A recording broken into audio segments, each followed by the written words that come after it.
It was very cold. How are things in Italy? Unfortunately, still somewhat cold, which is annoying, to be honest. I just came back from the US. I was actually in the US for 2 weeks, and I was in South Carolina and in Georgia, and I was like, oh, this is nice temperature. It wasn't too hot, or any, and I was like, oh, this is super nice Very temperature. And I cold. came in How here are and I things? threw like Very a cold. coat on. There we are. I ended up with like throwing back my jacket, and I was like, no, say it isn't true. This Well, is not nice. you are in the Alps, right? In the foothills Yeah, of the we're on so the foothills of the Alps. It's usually warm by now, like at least warmer, but it's been very overcast. And unlike certain areas where the actual ambient temperature is warm and the sun is just an extra, because like I'm from Miami originally, so for me, like I know hot. yeah. But it's been very overcast and a lot of like little rain showers, which not as common as we might expect. So it's been unusually cold, which is unusually annoying. Lots of unusual things happening, Yes, right? yes. I saw a lot of unusual when I was in the US this time too. I was like, oh, everything. I think the unusual is going to become the usual, which is part of why this that we're going to talk about today is so important. Just so important. Exactly. So I'm going to go ahead and record because I saw Faye's name. It reminds me, That thank was you, your Faye, reminder. just your presence. So I'm just going to welcome everybody. Thank you for joining us this afternoon if you're in the States, or this evening if you're in Europe. And I'm so excited to welcome Tigrilla Gardenia. And well, I'll tell you a little about a bit about her. She's a nature-inspired mentor, sort of a life coach, world ambassador for plant advocacy. Her studies and teachings focus on plant neurobiology, plant music, social innovation, esoteric teachings, and ecosystem thinking to reconnect and consciously create the conditions for life that nourish you to flourish. Um, Tigrilla has the honor of being a citizen of Damanhur in Italy, which is where we met, one of the largest spiritual eco communities in the world, where a chance meeting with a musical plant led her to full-fledged plant reawakening, and she will discuss that. She's an instructor of meditation and the Damanhur Academy, a Gaia featured expert and an international speaker on plant reconnection. Her roots firmly in the arts, communication, and the avant-garde, Tigrilla uses her expertise to empower multi-potentialities, creatives, and naturepreneurs to confidently lead the flourishing lives they seek in collaboration with the plant kin home. Um, we talked about this changing language. We'll talk about that language later, but I want to welcome you, Tigrilla. I'm so excited that you're joining us, and I want to let people know we met in Damanhur when I was there with Megan Wagner, and I think we just kind of ran into you right at the CREA at the Well, Megan called me. She was okay, like, I've got a group because Megan, every time she brings a group, I've known Megan now a long time, which is wonderful. And yeah. so and we both kind of have a Kabbalistic background, which is how we first connected. And so every time she brings a group, she's like, hey, do you want to meet my Um, group? yeah, we just got coffee and sat around a table, and Tigrilla spoke for an hour with just such passion and clarity about the work that she's doing with the plant kingdom. And one of the things that really struck me about it and just resonated so strongly for me is how normal what you're saying sounds. It's just like, oh yeah, of course you would consult with the plants. And I think that will be the new normal. I think, as the vibration on the planet rises, hopefully, that new ways of knowing and new avenues and partnerships will be available to us if we have the humility, if we develop the humility to actually acknowledge that we're part of a greater web. And so I'm so excited that you're here, and I'm going to let you kind of take it away. Tell us about who you are and what you do, and then people just jump in if you we love questions. We'd love to make this a conversation. If you didn't hear before, go ahead and put your questions in the chat or the Q&A, or if you want to raise your hand, I'll unmute you and we can talk. So take it away, Tigrilla. Thank you. Thank you so much, Judy. It really was a wonderful conversation there with Megan. I love having these types of conversations. So something you'll know, and for all of you that are here, thank you so much for, taking this time. I really appreciate that you have come, and I am looking forward to the conversation. I want to kind of first walk us through a little bit, because as Judy says, there's a lot to think about in this space, and there's a lot of different ways of approaching your experiences with the plant world. And I kind of want to set the stage. And then from there, we're going to have a conversation. So please, I encourage you, there are no bad questions. There are no wrong questions. And especially in this world with the plants, that's the whole point of alternative thinking, of the logic and everything else that comes from this deep reconnection with the plant kin home. And so I just don't ever, let's just say that one of my mottos is that weird is your superpower.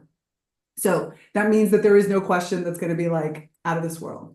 But what I really want to start with is I want you to kind of conceptualize for a second. Have you ever thought that there is a plant out there that actually wants to guide you? Think to the dandelion in your yard. Could it be that key isn't there just because the grass is so green? So I want to stop first and foremost, and I want to explain the term I just used, which was key. You might have heard me say that, where I said that key isn't there because the grass is so green. And in 2015, Robin Wall-Kimmerer, who's a professor of environmental biology and member of the Citizen Potawatomi Nation, wrote of the need to change how we speak of the natural world to create kinship. So our use of it to describe any being strips that being of identity. And in turn, it really strips them of their value. When we speak of a plant or an animal as it, we do not see that plant or animal as beings that are equal to ourselves. So pulling from her Anishinaabe roots, she proposes the use of ki for singular and kin for plural as pronouns when we speak of beings of the natural world and really nature as a whole. I have chosen, this is my personal choice, to adopt this language in general. You're going to hear a lot of different types of language in the things that I'm going to express, because our language shapes our thinking, and our thinking has shaped my language. And therefore, if we are going to move and evolve and change, we need to allow language to be a companion piece to that. But I'm going to get to that in a second. So personally, you'll hear me use ki and kin often, unless a plant specifically asks me to use a different pronoun. Now, different than the way we sort of think about humanity, although right now, even that is shifting thanks to shifting pronouns. It allows us a much more range of being able to work directly with these kinds of beings. So I'm happy to go into more details or give you information on the hows and the whys and how I got to that thought later. If you like, just feel free to drop it in the chat, and I'm happy to respond to that. But if it's clear, I'm gonna kind of get back to that. I do see a question very quickly. Ki is just K-I, and kin, as in the beginning of kinship, is K-I-N. So K-I for singular, K-I-N for plural. So, all right. So here's a question that I have. Why do you think you instinctively touch a tree as you walk down the street? I mean, let's admit it, we've all done it. You've walked by and you've just felt and you've reached out, or you look down to the grass that's growing between the sidewalk cracks. And don't forget that houseplant that you instinctively rescued from the almost sure death after your friend forgot to get a plant sitter when going on vacation. And yes, they are called plant sitters, not just pet sitters. There are plant sitters. My friend is almost a professional plant sitter. Although, just like a grandmother, she spoils my plants and gives them way too much water, which is not good for them. But that's another story too. So what if each of these plants has made a conscious choice to actually be there for you and has pulled you in to connection? I wouldn't have grasped any of this concept a few years ago, because as my mother said to me once my plant journey began and I moved into a treehouse village, she says, "What are you doing here? We're city people, not country folk." Mind you, in actuality, she's from an island. We're Cuban. But that gives you a sense of the history that I had with plants growing up. So the question is, how did this city girl ever start working with plants? So to explain that, I have to take you back in time to 2011, to a casual walk in the Mill, which is the historic capital of Damanhur in Italy, where I've lived since that time. Damaher, as Judy said, is one of the largest spiritual communities in the world. I often call it Hogwarts for adults, to use Harry Potter imagery. I think it makes it a little easier. Imagine a place where magic meets art, meets a Fellini film set in the Italian countryside. And the plot is to complete a ginormous mission for all of humanity. For this esoteric, artsy multipotentialite, there is no place I would want to live. And this is where a chance encounter with a plant fundamentally changed my life. It's thanks to what I have learned and experienced with kin that I was finally able to embody the years of relentless personal development and knowledge acquisition to find inner peace and flow. This is the journey that I want to share with you. These are the beings that I want you to meet, converse with, and ultimately partner with to allow your true life, with the capital L, to emerge. So let's go back to DeMille, to that stroll I was taking on my way to the cafe. I should probably mention, I know Judy talked about it very quickly with my bio, but I have a pretty exotic background. I've lived in many countries, had many careers, and have a list of passions I actively pursue that scrolls off the page. By the time I arrived at Damaher, actually, I had worked in emerging tech with Real Networks and Microsoft. I had owned my own event production company. I co-owned a circus. I was initiate of various esoteric traditions, and I even toured with Cirque du Soleil, which is how I got to Europe in the first place. My original training is in music and engineering, and I gotta say I made a pretty good career for myself as a project manager, as a spiritual teacher, as a healer, and as a creator of sacred and creative space for personal transformation. So now with all that, I've laid the foundation. Let's head back to DeMille, to Damaher. So I'm walking down, you got to picture this. You're walking down a hallway and I hear this music. Now, I'm a musician, I'm a music engineer, and I'm actually a former dancer. So music speaks to me. It kind of moves through me viscerally. It bringing understandings and concepts through emotions and gestures. You'll notice throughout this talk that I can't stop moving. As a matter of fact, quick aside, my ex-husband used to hold my arms down when he wanted me to shut up when we were arguing. So movement is a big part of my life. But this type of music was unlike anything I had ever heard before. I had to know who was making it. So I followed the sound to a box, and on one side was a speaker, and on the other side was a cable that led to a plant. The box said, Musica delle piante, music of the plants on it. Still don't get it. So I turned to the plants and I listened. You know how some people speak of that moment when a bolt of something hits them and everything changes? Kind of like a Kundalini rising or a near-death experience. Listening to that music awoke something deep inside of me, an innate way of being that ultimately changed how I think and feel about everything, to be honest, everything.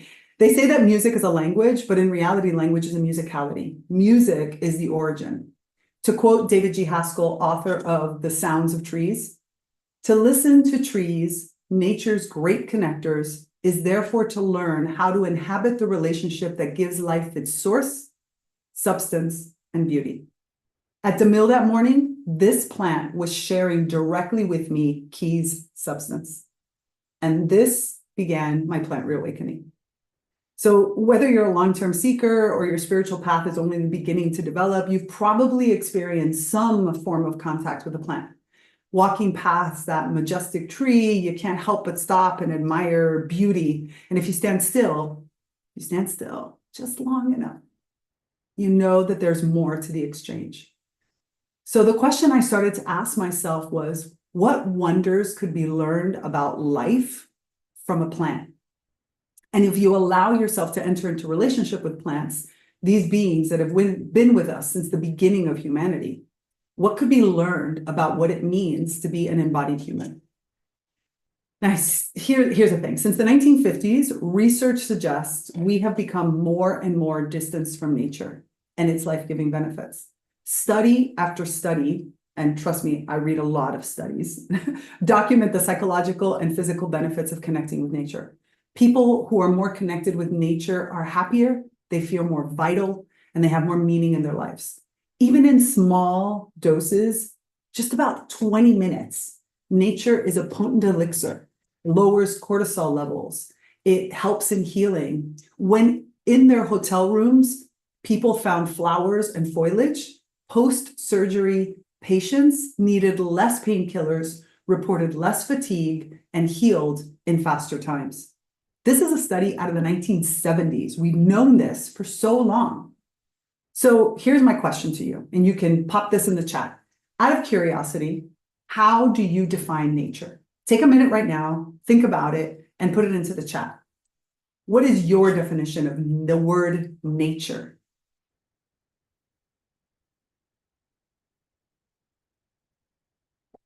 Growing. Beautiful. How do you define, just think about it for a sec. Take your time. I like Brigitte's definition. Anything green. It's a great one. Although it kind of ignores the animals. They might not like that. Divine. I love it. All life, divine creation. You can tell that we're already in a different row of folks here. All that is ... life. Here's the thing. Oxford Languages defines nature as the phenomena of the physical world collectively, including plants, animals, the landscape, and other features and products of the earth, as opposed to humans or human creations. Do you already hear the problem with that definition? Besides the fact that we're talking about products of the earth, as in just the earth with a lowercase e, which means we're talking about soil, and that's all, everything has to be in soil. But the real problem there is, as opposed to humans or human creations. Humans have strayed so far off the path that we're no longer natural by definition. The human relationship with nature is a topic that has been explored throughout human history. And more recently, the idea of connection to nature has emerged as an important transdisciplinary field of study. Despite increased scholarly attention and the connection to nature, to the importance of this reconnection, the notion of disconnection of nature remains completely under-theorized and understudied. So how can this be? Connection to nature, study of nature, all of it is separation language. And this is thanks to Aristotle. That's how long this has existed, for falsely putting humans at the top of a fictional scala naturae pyramid that moves humans apart from all the beings that paved the way for us to even be here. Aristotle started this, but we're going to end it because we have to. The problem is a thriving natural environment helps humans live happier, healthier lives, can help children develop socially, psychologically, physically, can create places where humans want to live, work, and flourish. Kin are a part of us. And every organism is composed of parts that are mutually causing and forming one another. One cannot exist without the other. Humans and society, society and environment, environment and humans. And the whole lot of that is all nature. Whether we're talking about bacteria or fungi or plants, reciprocal causation means we are all nature. So now that we see the disconnection, the question is, how do we fix it, right? Because if we keep going like this, humanity is surely headed to premature extinction. And I'm not necessarily talking about the effects of the Anthropocene, okay? I'm not going to get into that. I don't want to get into that debate because what I am really talking about is the loss of life. And by loss of life, I mean loss of lives, but I also mean life as in the quality of life, the being of life, the essence of life. Species have been coming and going since the dawn of time. And as Michael Soule, father of conservation history, tells us, loss of habitats and loss of species is not the whole story. More shocking is the cessation of new evolution, of new species amongst us. Plants, animals. Death is one thing, but an end to birth is something new. And nature reserves are too small to gestate new species. This is our real problem with separation, right? We are so far removed that we don't see how we're preventing our own evolution in collaboration with all the other species on the planet. We don't even see the problem with having only one Homo species when so few genera are monotypic? I mean, how is it that there's only sapiens? It's very strange if you really think about it. Not only that, we're so conditioned to believe that human cleverness is at the top of all thinking that we don't see how we're destroying the very beings that can show us the path forward. What is needed? What is needed? What can we think of to trigger our cellular memory to remember our origin? The fact that we are all united. And where do plants come into this? How can they be helpers on this path? According to the Nature of American studies of nearly 12,000 adults and children across the United States, carried out in 2015 and 2016 by Dr. Stephen Keller and DJ Case and Associates. By the way, Dr. Stephen Keller is one of the co-founders of the whole idea of biophilia that is mostly coined by E.O. Wilson, but also the biophilia hypothesis was co-created by E.O. Wilson and Stephen Keller. So there's one big distinction, according to this study, between how children and adults experience nature. Adults think you have to go out there into the wild to find nature, where you need a car to get there and lots of gear to survive. It also found that Americans face a significant gap between their interest in nature and their efforts, abilities, and opportunities to pursue those interests in their lives. This is because nature is this big, ominous thing, rather than the sum of a bunch of individual beings, including ourselves. So we look at it out there. We think of it as something far away, something that we can't see. And this doesn't just apply in the United States. It's a global problem. The truth is, places where people live and work and go to school generally discourage contact with the natural world in the way that adults think they need to experience it. Urban jungles today are made of concrete and glass and a wide range of polished metals, not exactly plant-friendly in most cases. This contributes to the severe discomfort adults experience being outdoors alone, unless it's in the security of their backyard with low grass and a nice barbecue. Then we feel pretty comfortable. Instead, do you know where children experience nature? Anywhere they find a little green. The tiny grass growing through the sidewalk crack triggers intense awe and curiosity. According to the scientific literature, experiencing awe can make a significant difference in mental, emotional, spiritual, and physical health. Awe shifts our attention and energy outward instead of inward. In this way, it quiets all the negative self-talk and encourages gratitude and optimism, two emotions that are associated with better mental health and physical health. And who better to represent nature for us than plants? Children routinely stop, mouth open, eyes wide, and stare in wonder, seemingly lost in the reflection of their true essence at the cellular level when looking at a plant. According to the Harvard T.H. Chan School of Public Health, spending time in green spaces has been linked with myriad physical and mental health benefits, including lower mortality. It's as if our bodies remember their original blueprints, and with the help of photosynthetic ones, can reactivate unconscious programs for adaptation and healing. Given the complex and nuanced relationship adults have with nature, how can we start on a path towards reconnection with our natural world? You might find, some of you are going to find that it's camping and hiking to be your preferred method to connect. But be careful not to fall into the trap of sport. That is not the same thing as connection.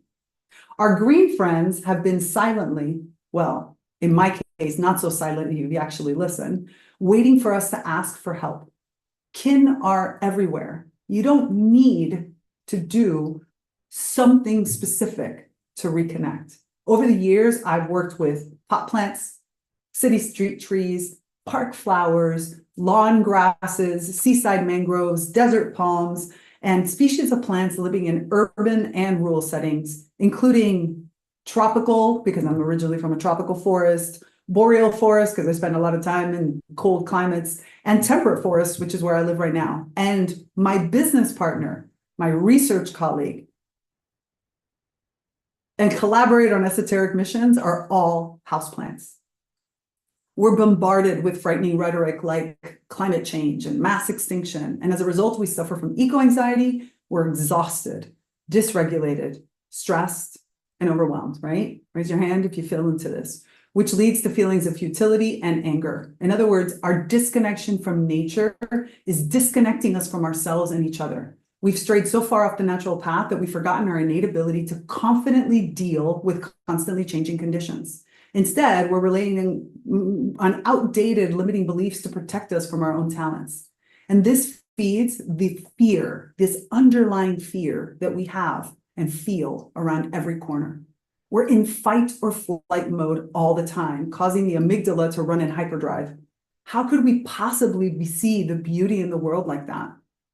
Meanwhile, even if humanity annihilates itself completely, we're kind of headed in that direction, plants would still not only survive, but reemerge afresh. And to add insult to injury, some circles, even with ever-increasing scientific evidence, refuse to see the consciousness of our green friends.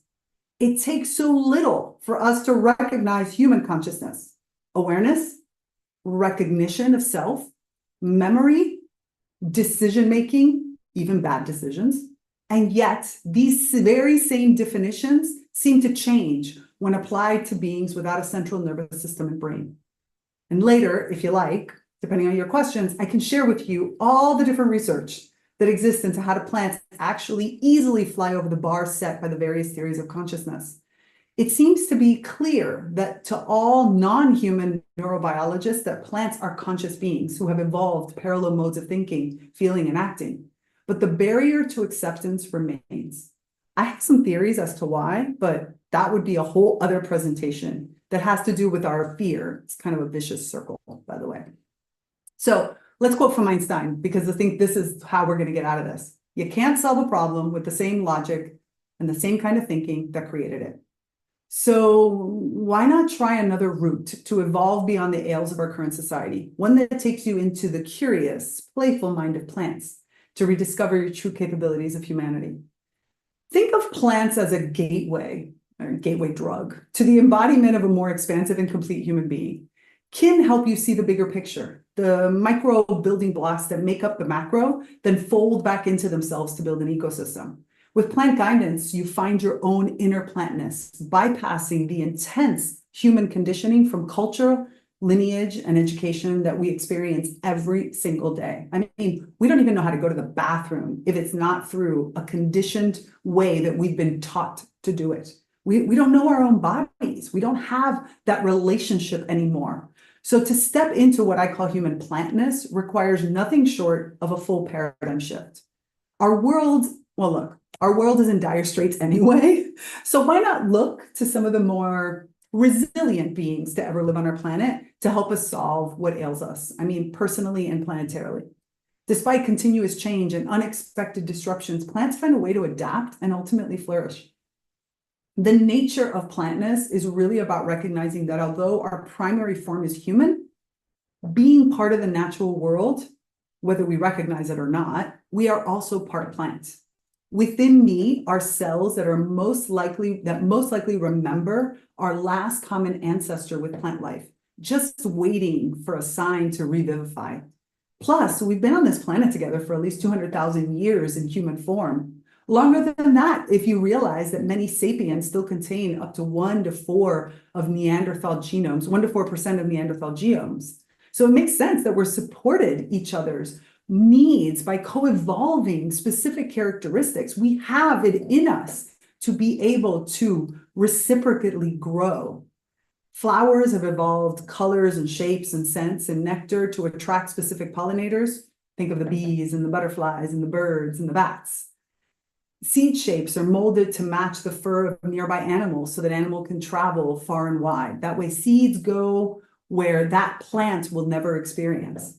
Fungi help plants absorb nutrients from the soil while the plants provide fungi with sugars. Mutualisms, relationships, predation, collaboration, commensation, all of these are the ways that we can learn how to interact with our world. Vegetality is about conscious relationship in order to see obscure parts of ourselves more clearly. When I remember that I'm a being of nature and plants are also being of nature, I come to the realization that there must be things that plants can do that I can do too. and vice versa, right? As my friend and woods guide Muflona once said to me, the essence I find in nature integrates into my essence.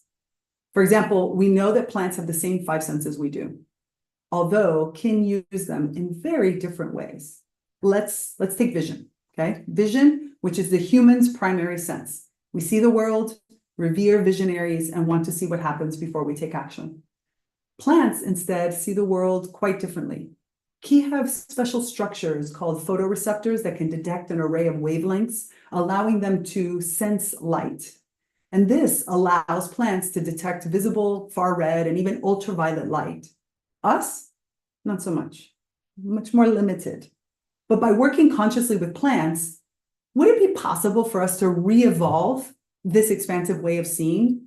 Because again, if we think about evolution, I evolved from all these things, which means latent within me somewhere is this ability. Can I recall it and bring it and expand the way I experience the world? On top of that, because plants are sessile, meaning kin are rooted in the ground, there's no running away from situations, something humans have perfected. At the first sight of trouble, I'm out of there. Kin have developed strategies, other forms of logic, additional ways of dealing with the world. And to do this, plants they've had to evolve a great memory and to be super aware at all times. But not that kind of awareness that exhausts you, because that's the way we humans do it, right? When I'm super aware of what's going on, I feel exhausted. If a plant was to do that, the plant would die because the plant wouldn't know whether or not the kin could have the resources necessary.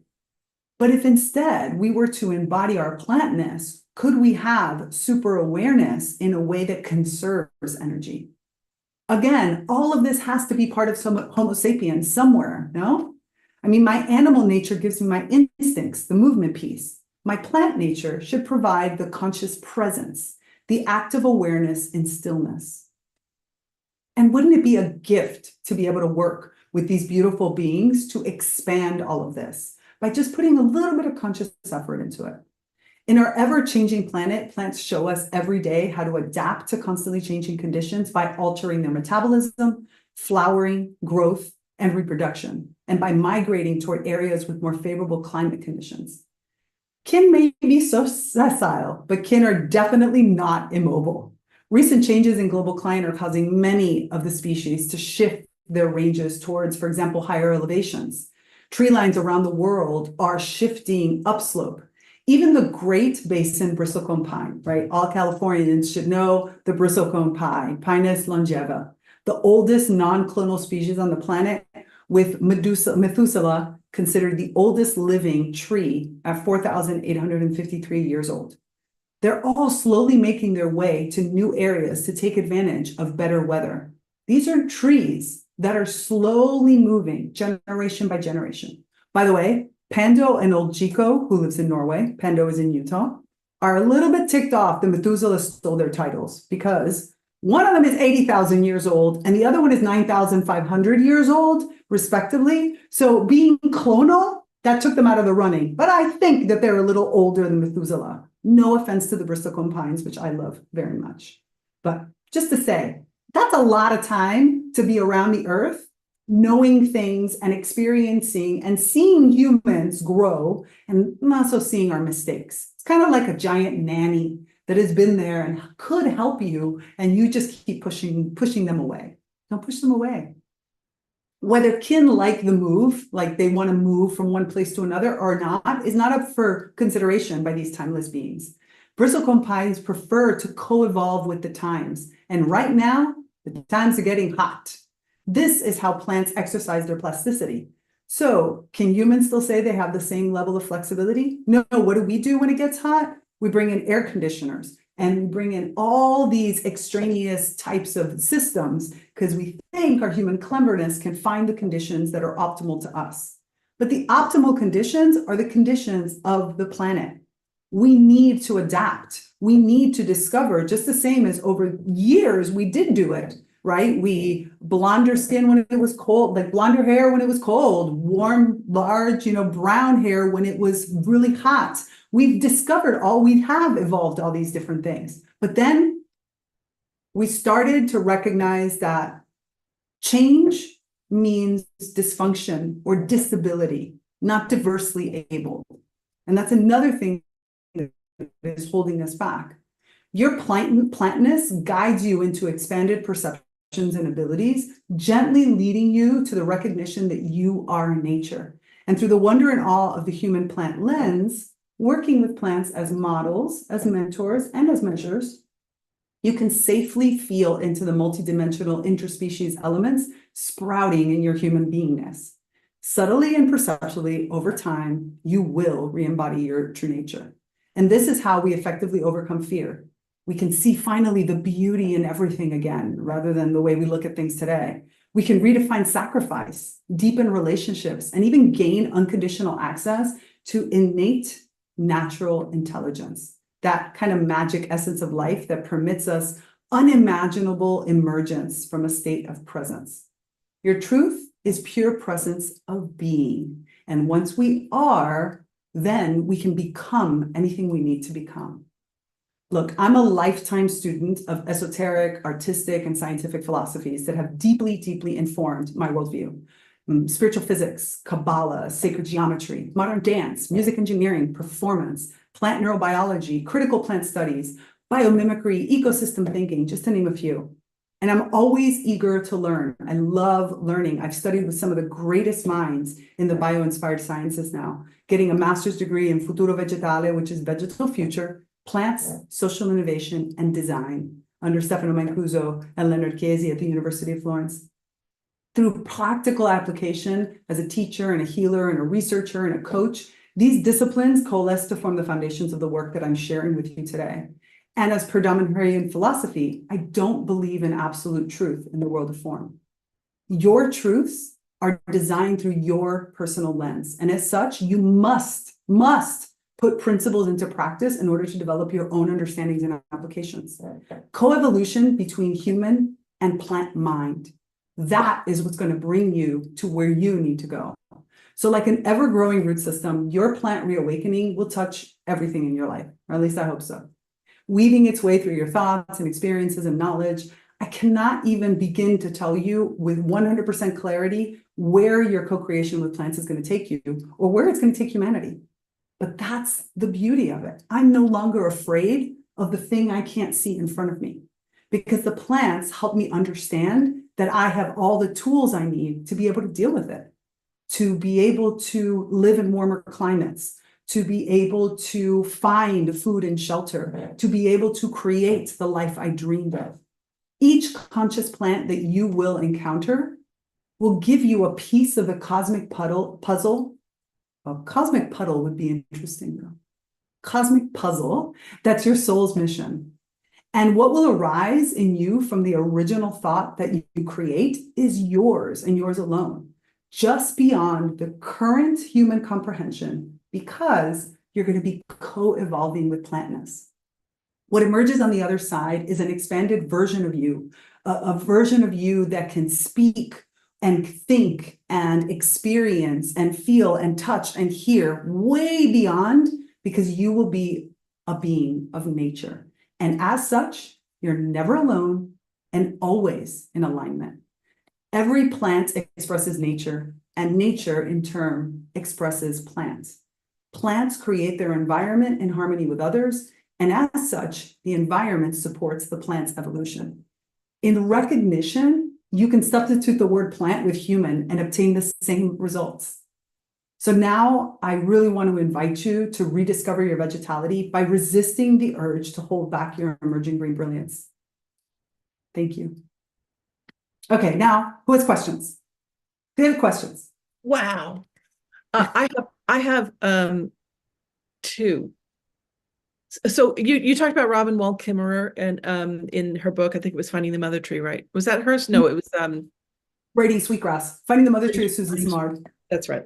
Braiding Sweetgrass, which I love just for its poetry, and of course the message. But she sort of famously tells the story of let's see if I get this right.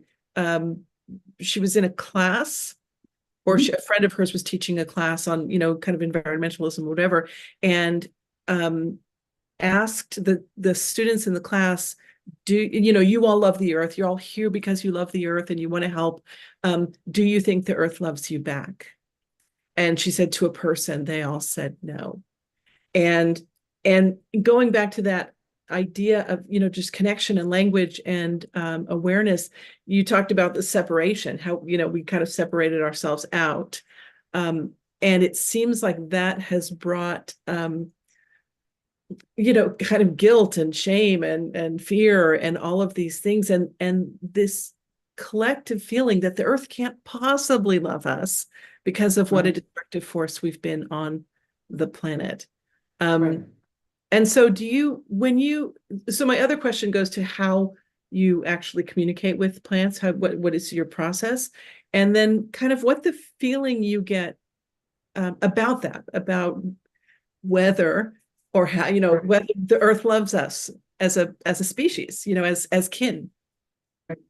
So here's an interesting thing where I'm going to merge a few different pieces. I'm going to merge Damanhurian philosophy with plant sciences and the natural world and such, because I feel like it's only when we start to look at the whole, again, our mechanistic sort of science of today tries to split things up in silos, and silos will never give us the full picture, right? We are incapable of seeing the full picture when I look at things in those silos. So I want to try to bring us out a little bit so that we can see it. To a certain extent, we have to remember that we don't know how to create really good relationships. And why I say that is because our notion of relationships is extremely limited.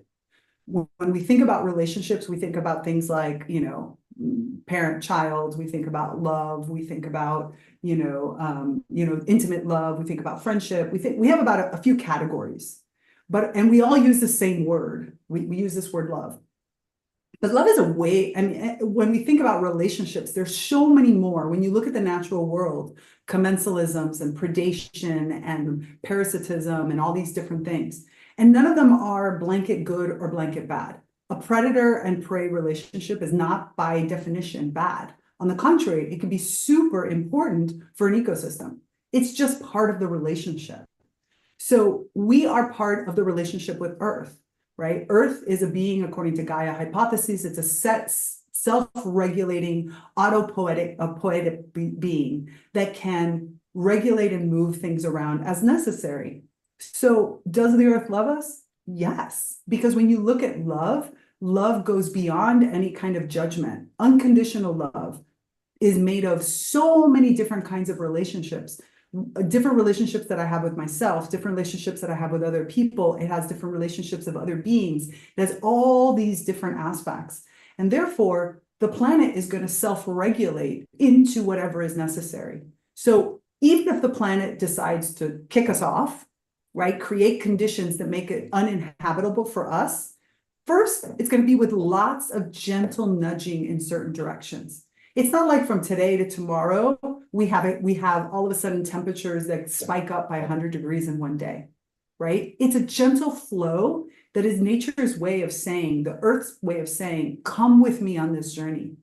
The ones that are resisting the journey, we're the ones resisting it. Every time a child is born with different capabilities, we label it a disease. We look at things like autism, and we look at things like somebody born with 6 fingers as something that we need to correct to a model that we think of as the right model. But it's not. It was the right model for some time back. But maybe in the future, we need 6 fingers and 6 toes. Right now, 5 fingers and 5 toes. Or maybe we need 3 fingers and 3 toes. Right? There's plenty of species that run faster than we do with completely different kind of footing. But we keep thinking that the model that I have today is correct. And we use these words, disease or disabled, to limit ourselves. And therefore, we put value judgments on everything, rather than looking at as what is necessary, what is this diversely abled person, diversely abled to myself, able to accomplish thanks to what is being produced and what is being given. And so it's a different relationship. So when you ask me about how do I connect with plants, right? How do I communicate with plants? Oh, the many, many, many ways. I have multiple courses and an entire online ecosystem called the Naturally Conscious Community to talk about this subject. And all of us need to find our own way. For some people, it's going to be And I teach lots of different courses around communication with the plant world because I, for example, use the arts a lot, which most people don't think of as a communication mechanism. But the idea of being able to be in communion with a plant and then allow, I'm not an artist, by the way, in that way. I'm a musician, but when it came to the visual arts, me. But for example, this plant that's sitting right behind me, no name Dracaena over here, has no name. And that's why I call key no name Dracaena. Why does no name Dracaena have no name? Because when I started doing research into certain things with no name Dracaena said, put your pen and paper away because I'm not going to talk to you that way. This is not about you writing and journaling and and using any kind of sense to be able to communicate. You know what I want you to do? I want you to move.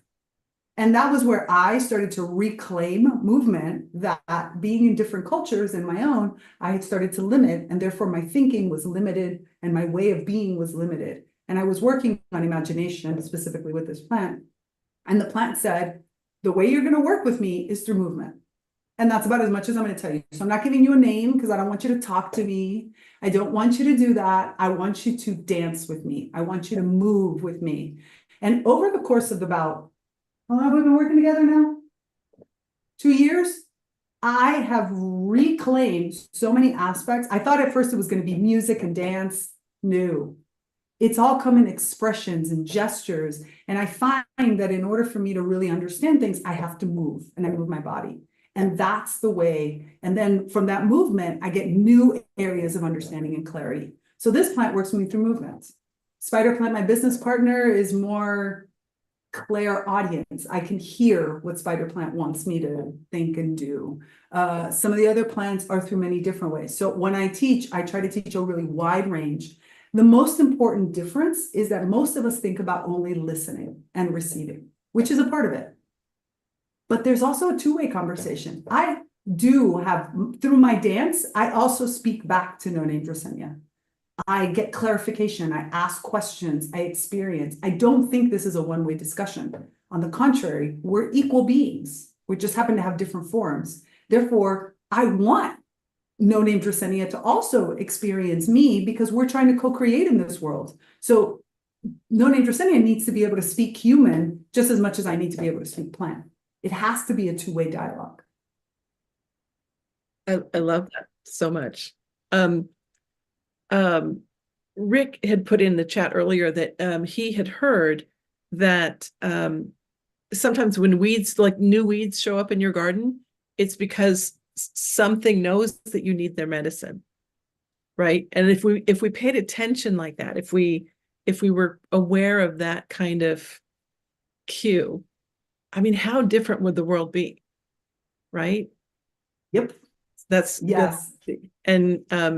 And Faye said she told us a story a while ago about how a snake plant showed up at the end of her driveway, kind of randomly. It just showed up there, and when she asked it why it was there, it said it wanted to come live with her, and That's so it. she, so I people do have that kind of like easy communication with plants, and I love that you teach people, and that it's not just intellectual, right? It's not that kind of communication, it's not only communication, right? Absolutely. Some of the most amazing experience I've had have been with plants that most of us would never think of. For example, grass is one of, I love working with grass. I'm a horrible person to go hiking with, by the way, because I don't hike. I take 5 steps and then I go lie on the ground somewhere. Something calls my attention. It could be a lichen, it could be moss. I love the little grasses that grow in those wild grasses. And I find myself just lying there. And in time, it's almost like I get a sign that my body has received something. And I might even ask a question. We might go and back and forth. It doesn't always enter into my mind until way, way, way later. And that's how I even teach. I teach you to separate out, trust your instincts that the reception is there and allow that to gestate, because especially when it comes to plant minds, plants don't always talk human. Houseplants are easier because houseplants have often grown with humans. So therefore, over time, have learned. Some of the best plant musicians I know are all houseplants because they've grown up with musicians, so they've heard human music and they know how to do these types of things.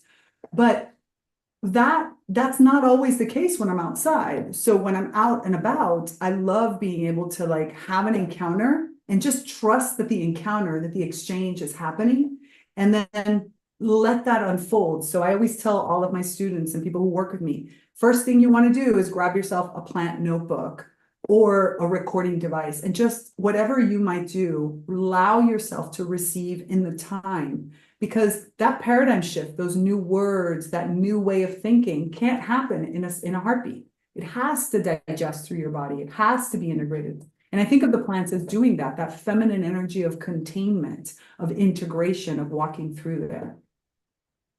Oh, that's wonderful. So there's a question on the Q&A. Have you gotten any information from plants about deforestation in areas like the Amazon, and what do they have to say about that? Yeah, so I struggled for a long time to try to understand that whole situation. And it was this quote that I mentioned, right, that I mentioned in my talk about the fact that it's not, I know we want to focus on the deforestation from the perspective of deforestation in and of itself. And that is important. I'm not saying it's not important. But I think that there is this concept of what kind of habitable world are we living in? And that being one of the big, and the fact that we're not allowing ourselves to evolve. And all of a sudden, when I heard that quote for the first time by Michael Soule, I realized that I felt deep inside of myself the mirroring that's happening. It's almost as if chopping down the deforestation is about stopping evolution in every way. Because we're stopping our own evolution, we need to stop the evolution everywhere. And so the destruction is not so much the way we think about it as like, oh, I need to stop them from chopping off and doing all these things. Yes, but the approach is not going to be going over there and protesting, because the people who are ordering this to happen are literally in self-preservation mode. They're trying to preserve the entity that they are today, the way that their lives are led, the way that they feel, the way that they look, the way that they see and experience the world. That creates a false sense of safety for them. The fear is so great to the change that they don't realize that they're causing the catastrophic change. And so you can't stop that by standing in front of a bulldozer only. They're just going to wait until eventually you leave, and then they're going to bulldoze it. I mean, Julia Hill Butterfly showed that, right? Like in the sense that Luna was cut down eventually, it wasn't completely saved in the way that we expected things to. What we need to do is have a fundamental shift inside of ourselves, and that means working with the fear, because it's the fear that's holding us there. So when I work with plants in those areas, or when I work and I try to connect from a plant, like from Gary the Silver Fir outside, and try to get a better idea of the wild, I get a really strong sense back of the fact that it's like, we need to embrace our wildness.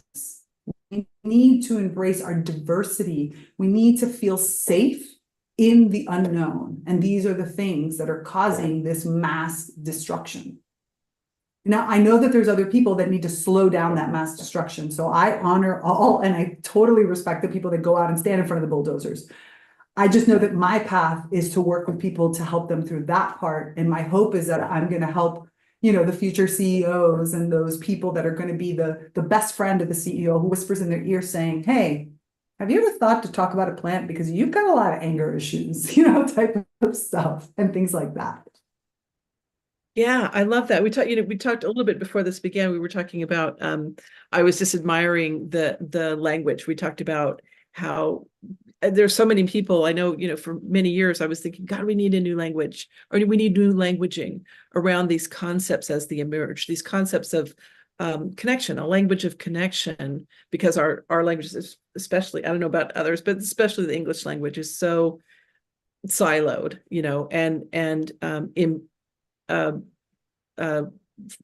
what's the word? It perpetuates that idea of separation. And so I was, you used the word otherkin, which I just love as a, and we talked about the people who are resisting this evolution of language, right? Who people say, oh God, and who insist on two genders and only two, you know, just this unwillingness to acknowledge a spectrum of expression, right? And saying, no, it has to be the way it's been, and it has to be either this or that. And I just love how the language of connection can reinforce this evolution of a real experience of connection, right? Absolutely. I love that.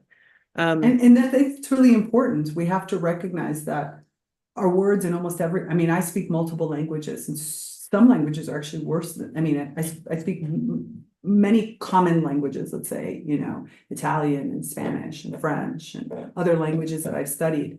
And some of them are worse. Like they speak in negatives, they speak in separation. It's more of what you didn't do rather than you did do. And even when I'm presenting, like when I'm writing, it's so easy for us to go into and not this and not that and not that. And it's like, no, that's not what I want to say. I want to kind of be there. And again, that's another thing with plants, is that plants don't mishmash words. You know, there's a clarity of intention that comes through in the way that you express things with a plant, and that allows us to sort of create a new level of connection and relationship. And also, you don't feel stupid when you do ask for clarification, because it's another being with completely different logic, with a different way of thinking. So if you don't understand something, you just feel much more comfortable saying, I don't get it. And that helps you in your everyday relationships with humans to say, well, if I can ask that plant that I don't understand what they're saying, maybe I can go ask this person that maybe in the future I was afraid and I was trying to interpret. And so you become much more comfortable in certain little things that with humans we no longer do. Yeah, I love that. Sue asks how plants feel about us eating them. I have an entire module in my Reconnect with Plant Wisdom, my Reconnect with the Plant Kingdom course that's all about food. Because this is a huge one, right? It's one of the reasons that I feel like, you know, and I had said earlier where I had said that human neurobiologists refuse to recognize the consciousness of plants. One of the reasons that I believe, this is my own theory, is that we're not yet ready to be able to walk into the intense shift that will happen if you think about plants as alive. Not alive as in just breathing, but as thinking and being and planning and decision making and all these things that make up consciousness, right? If you think about it, your clothing is plants, the desk I'm sitting at is plants, right? My food, plants, everything around me is things that the potted plants in the house, which I have an entire podcast episode that it's like, are plants imprisoned? That's all about like pot plants and house plants. So much has to shift around this.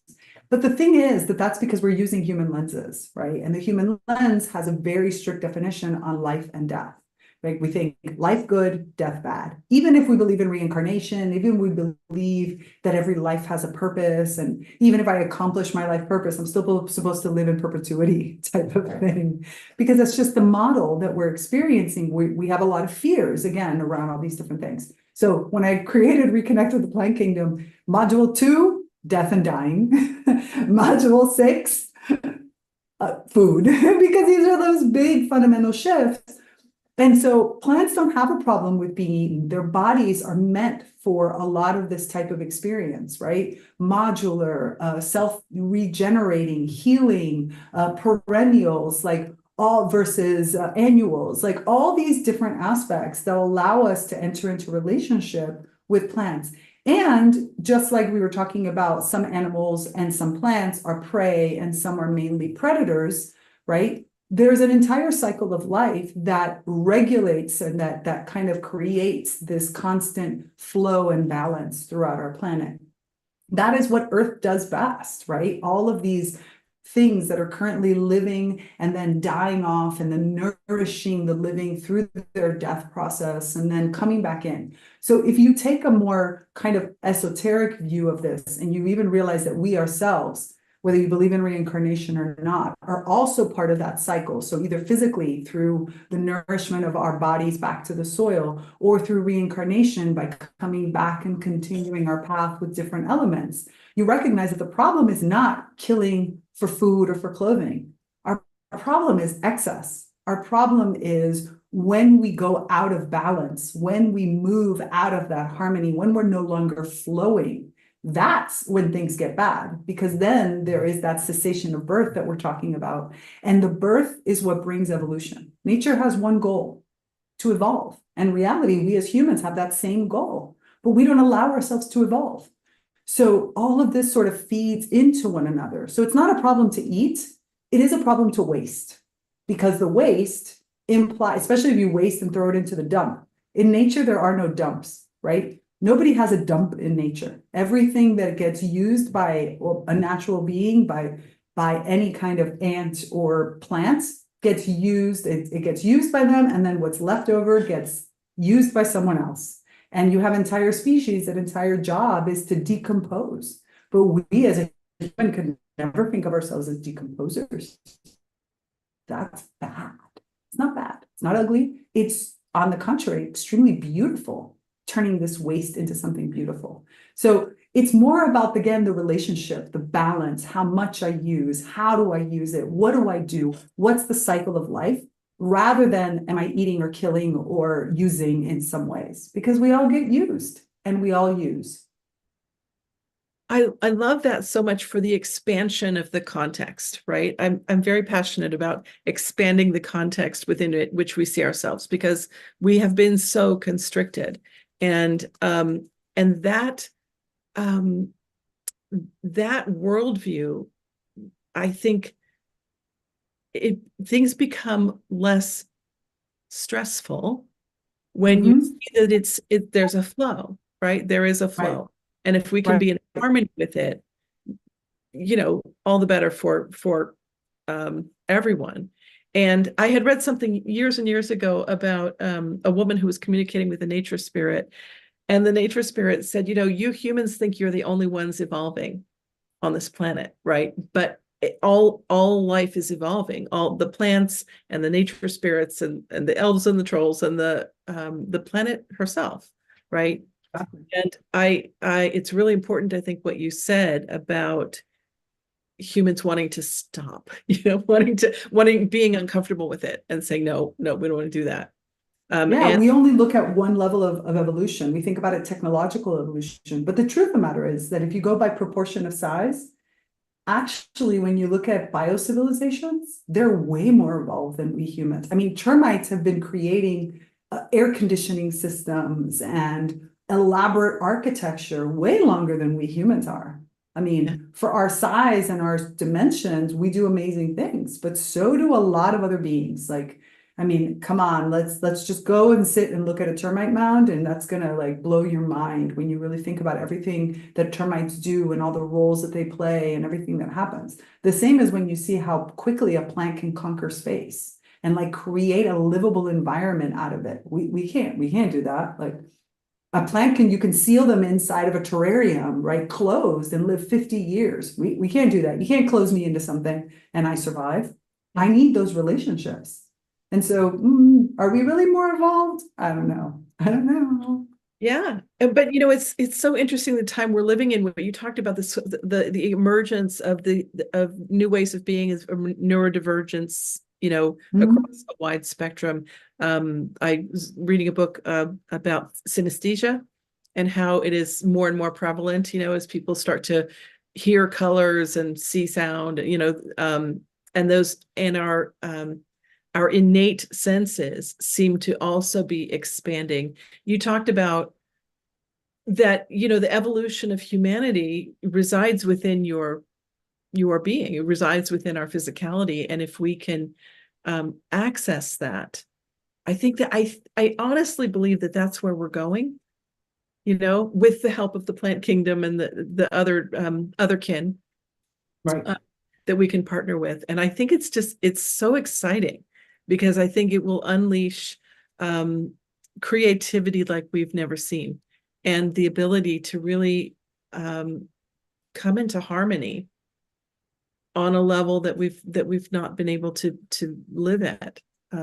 maybe in our history, in recorded history anyway. So yeah, I think these are really exciting times, and I know they can be a little daunting. but They can, but that goes again, it's just because it's triggering more of our fears, but I agree with you. I mean, I feel like when people talk to me, I was just, the podcast episode I'm about to release on Sunday, because I release every Sunday, is a talk that I did with Nyomo Orso, which is a Damanhurian theoretician. And it was all about the meaning of spirituality. That was the conversation that we had.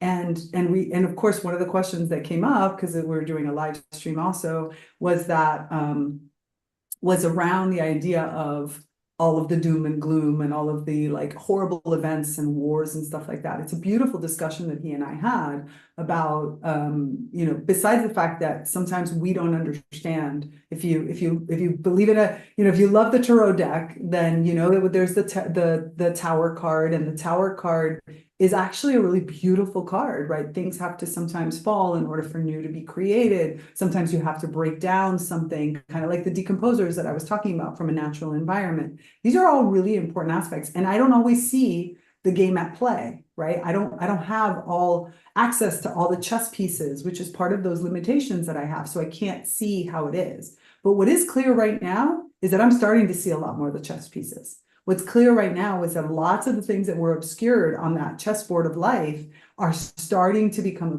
unobscured, and therefore I'm able to see them. And if I step into this conscious awareness, right, if I consciously step into an expanded awareness, which is something that I feel like the plants are really pushing us to do, then all of a sudden, not only can I see the chess pieces, but I can start to see the strategy behind the game.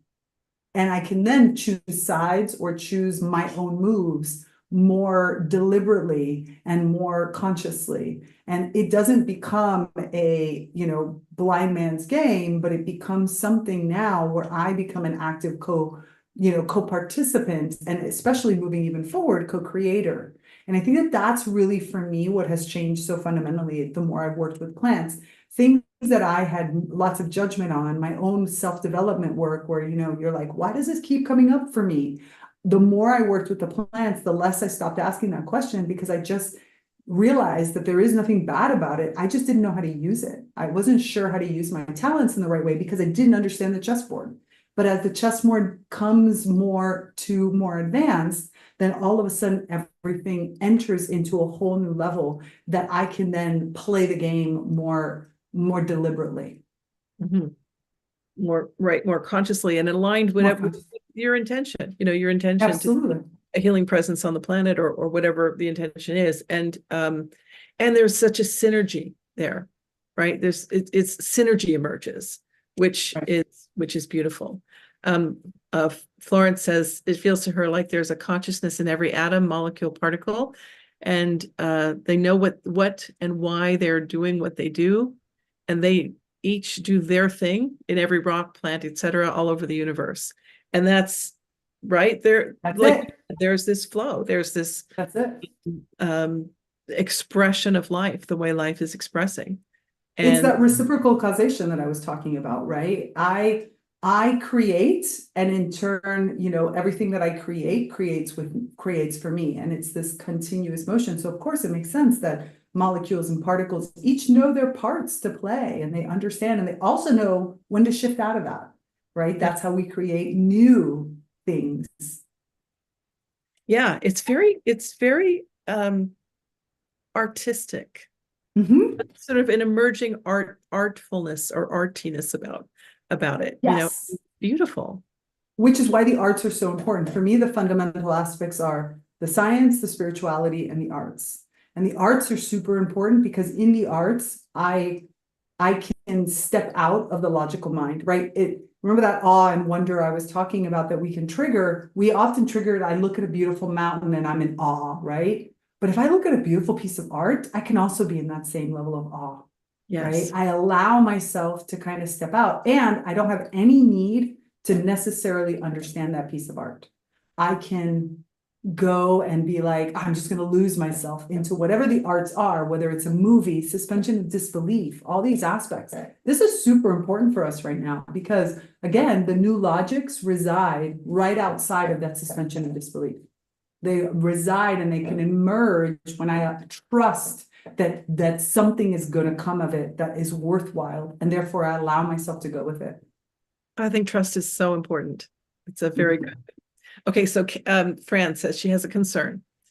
If I pause myself in order to tap into the wisdom of plants, and I don't know if I agree with that premise. Do you have to pause yourself?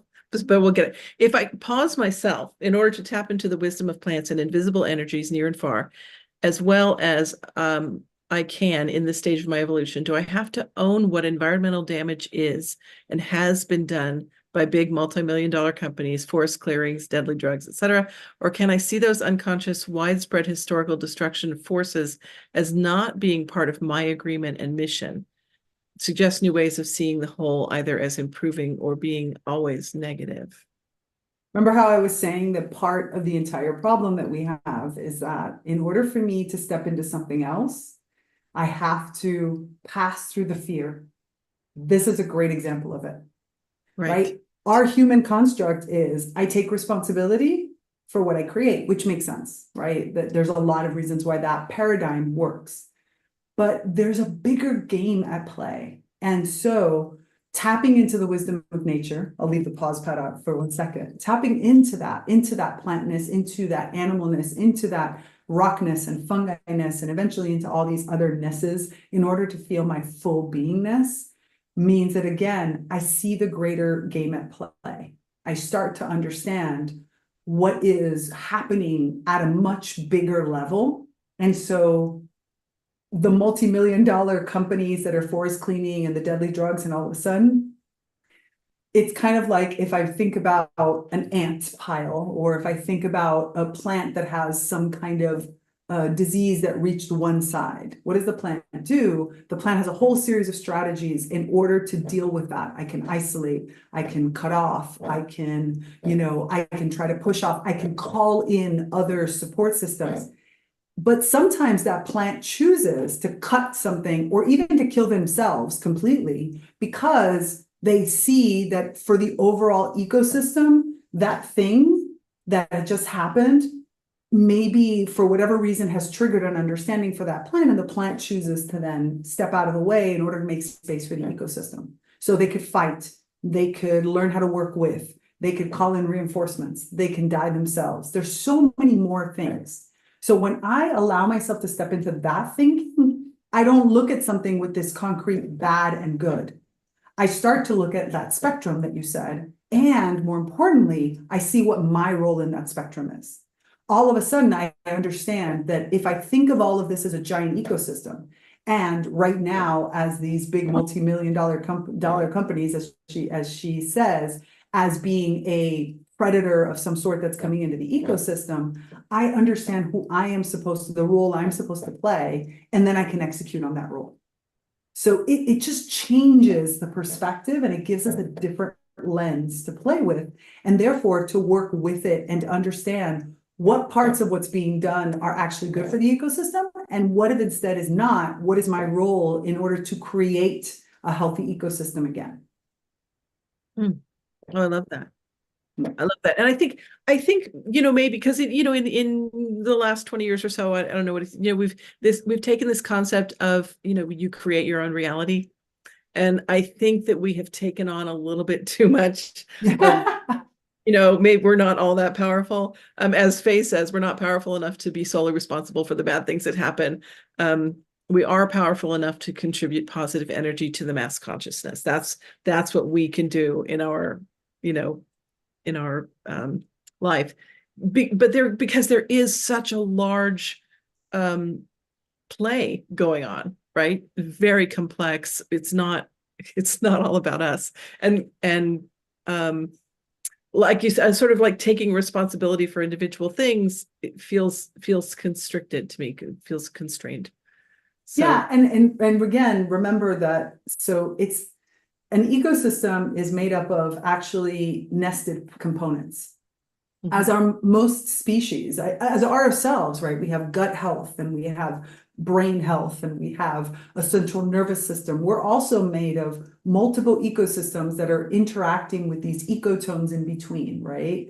And so if I'm a bacteria that lives in my gut, I'm not supposed to go in and like do things to the brain, right? That causes a problem. So understanding this, going back to the big multi-million dollar, companies, if I understand my role in all of this, then my role, for example, I was saying, my role is not to go stand in the Amazon and like in front of a bulldozer.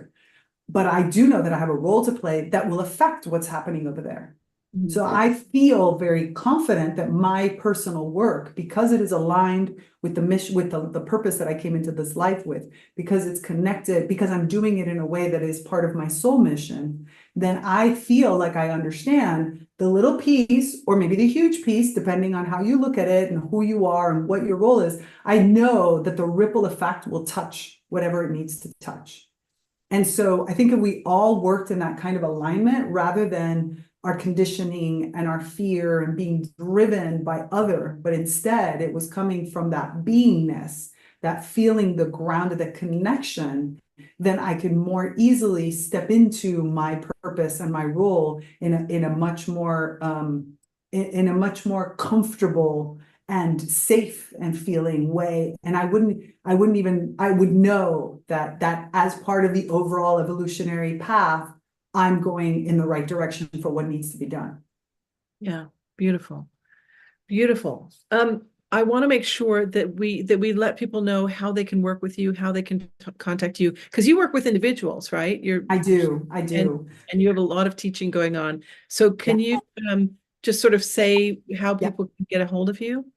Yeah, so the easiest way to find me is on my website, obviously, which is just my name, which is just tigrillagardenia.com. I'll actually even put it in, I'll put it in the chat. So there you will find a few different things. One, you will find my podcast. So I have a weekly podcast that comes out that gives you a lot of this information just broken down into other kinds of chunks. And I'm always excited to talk to new people, kind of similar to what we're doing right here. And so that's one way. You can also join my Naturally Conscious community. I have an online community that is, join us. Yeah. And in the Naturally Conscious community, I have both a free part as well as paid subscriptions. And the reason I do subscriptions, because some people always ask me, is because none of this shit is fast, man. No offense to the language. None of it is fast.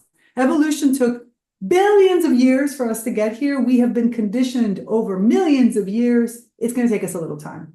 So creating a subscription model just makes it a lot easier for us to just take the time we need to really enjoy this.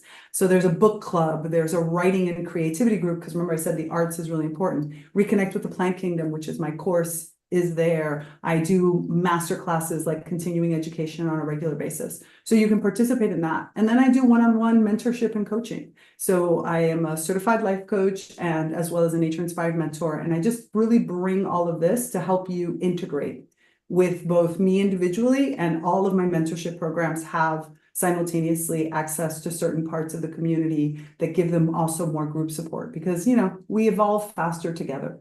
It's the whole point. So it's not just about me and working just with me, but working also with the other members of the community. So those are kind of the three big pieces I wanted to pinpoint. My podcast, my Naturally Conscious, the Naturally Conscious community, because it's no longer just mine. Now it belongs to everybody that's in there. And Naturally Conscious community is really just like a social network specifically for these types of topics. It's a really safe place, because for me, safety, if you don't feel safe, you won't do any of this. You won't change, you won't grow, you won't experience new things. And then also one-on-one work with me, which you can find everything on the website. There's also lots of free resources. I have going back to Rick's question, I have a spirit wild plant quiz. So to learn why some of these spirit wild plants come into your field of vision, like dandelion and cattail and things like that. And there's lots of other free resources that are also included in on my website. One other thing that I do for those of you that are more scientifically minded or who are curious about it, I do live commentary every Friday inside of the Naturally Conscious community. So I do a live stream of live commentary where I break down research papers and articles, just kind of getting into the sciences, the critical plant studies, all of these aspects. That's where I go through everything related to consciousness and what does it mean to be what's going on in the world of plant consciousness, for example. I listened to that a couple of weeks ago, and it was one of the takeaways I had, because you were talking about, it's kind of this history of scientific papers and thinking in this field. And one of the things I took away is that this is not a new field, right? This goes back. People have Going been, on since before, like from the 18th, 17th century, I have found papers that talk about this in the 17th and 18th century. I mean, crazy. which is fantastic. And so, for the people, and I think, for the people who need scientific validation, right? Who want to speak that language, who want it in that vernacular. Yeah. It's there as well. So, Yeah.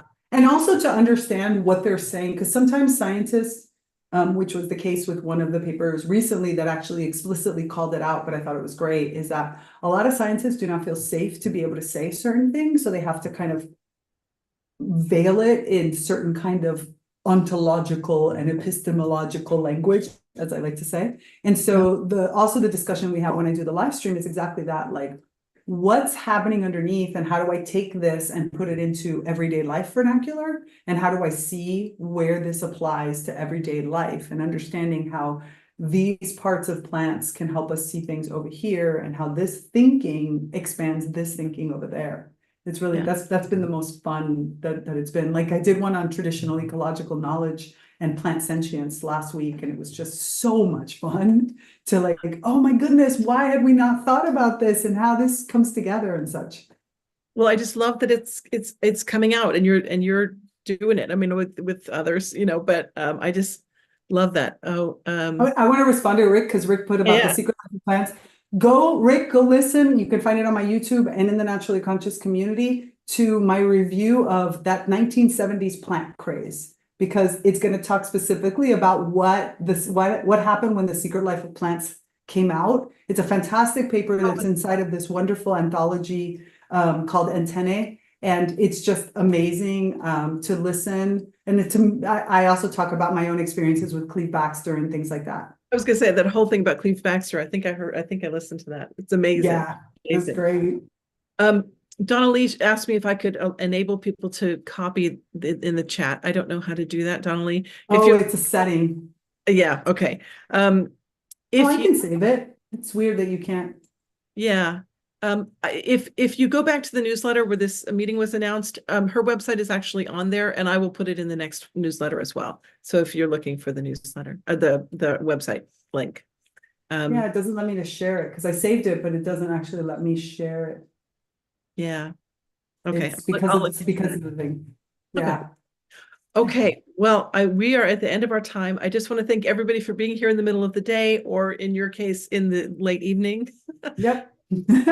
Thank you again for being here. This is just so energizing for me. It just like feeds my soul, because it really speaks to connection, which is the way forward for us, right? It's and the whole planet.